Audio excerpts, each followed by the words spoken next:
বাংলাদেশে গুম খুনসহ মানবতা বিরোধী অপরাধের অভিযোগে সাবেক ও বর্তমান মিলিয়ে যে সেনা কর্মকর্তাদের বিরুদ্ধে গ্রেপ্তারি পরোয়ানা জারি করা হয়েছে তাদের মধ্যে সেনাবাহিনীতে কর্মরত ১৫ কর্মকর্তাকে সেনা হেফাজতে নেওয়া হয়েছে। গ্রেপ্তারি পরোয়ানা জারির খবরে দেশ থেকে পালিয়ে ভারতে আশ্রয় নিয়েছেন ক্ষমতাচ্যুত প্রধানমন্ত্রী শেখ হাসিনার সাবেক সামরিক সচিব মেজর জেনারেল কবির আহমেদ।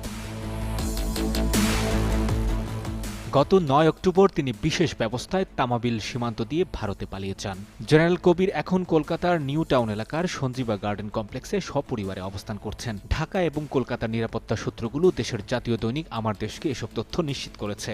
আন্তর্জাতিক অপরাধ আদালতের পক্ষ থেকে গ্রেপ্তারি পরোয়ানা জারির পর তিনি কোথায় আছেন তা নিয়ে যখন ব্যাপক আলোচনা চলছে, ঠিক সেই মুহূর্তে সংবাদ মাধ্যমটির অনুসন্ধানে তার পালিয়ে যাওয়ার বিষয়টি নিশ্চিত হওয়া গেছে। সেনা সদরের পক্ষ থেকে জানানো হয়েছে জেনারেল কবিরকে খুঁজে পাওয়া যাচ্ছে না।